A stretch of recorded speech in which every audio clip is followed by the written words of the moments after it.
Be ready. 5 seconds. Start. Honorable members, it gives me immense pleasure to address the joint sitting of the two houses of Parliament. In the annals of our democracy, 2019 is an important milestone. We, the people of India, are celebrating the 150th birth anniversary of Mahatma Gandhi, the father of the nation, this year.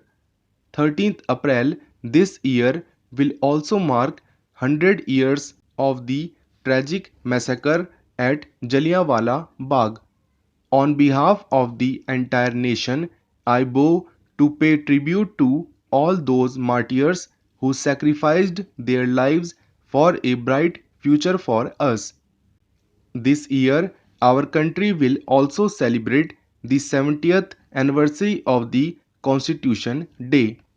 It is in this historic central hall that the illustrious architects of our Constitution has sculpted the Constitution of India. This year we are also celebrating the 550th birth anniversary of Guru Nanak Dev Ji, who taught us to lead our lives with the spirit of service and goodwill. I am glad that our country is following the dreams of Gandhi ji to build an inclusive society based on ethics and principles. Our nation is moving ahead guided by the ideals of social and economic justice as enshrined in the Constitution by Baba Saheb Dr. Bhim Rao Ambedkar. The efforts of my government clearly reflect a belief in an egalitarian society as espoused by Dr. Ram Manohar Lohia, the torch bearer of public conscience against the politics of exploitation. Honorable members, prior to the 2014 general election, the country was passing through a phase of uncertainty. After the elections, my government assumed charge and vowed to build a new India. A new India with no place for imperfect, corrupt, and inertia ridden carved shaped systems. From day one, the mission of my government, based on transparency, was to improve the lives of our citizens, to eradicate their difficulties owing to poor governance, and to make sure that the benefit of the public services reach the lowest strata of the society. The targets of my government were determined by countless and helpless faces, such as that poor mother who cooked in a smoke-filled kitchen, that helpless sister who was compelled to postpone her own treatment due to financial worries despite serious illness, that daughter who had to wait the whole day until the cover of darkness for going to the toilet, that child who was compelled to wait for daylight to study with no electricity. In the last 4.5 years, my government has infused new hope and confidence among the people of the country, enhanced the country's image, and has effectively brought in social and economic change.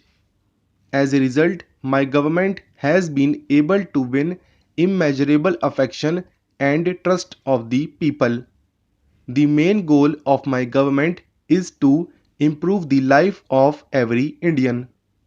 Honorable members, for an inclusive and modern development of our country, it needs to be ensured that not a single family is deprived of fundamental needs.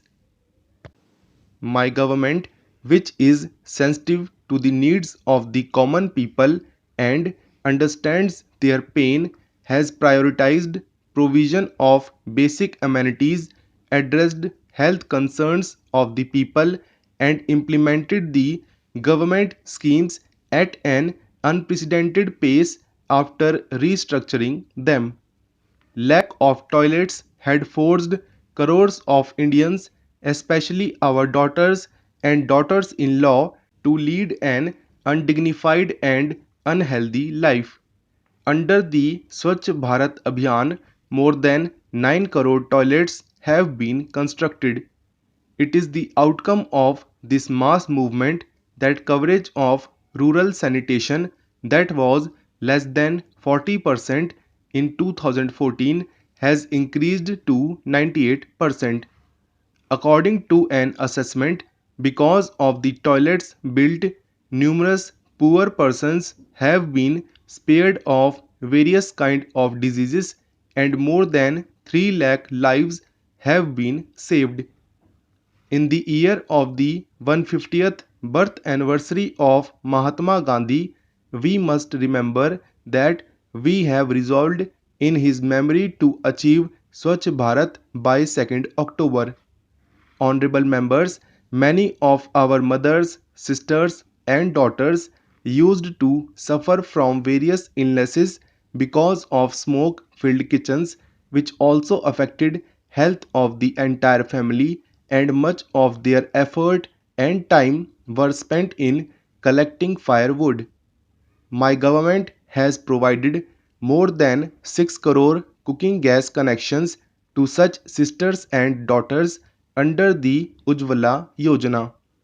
Even after decades of efforts, there were only 12 crore gas connections in the country in 2014.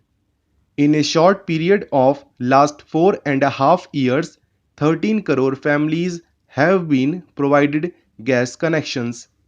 We are fully aware that the burden of expenditure on medical treatment further impoverishes the poor families.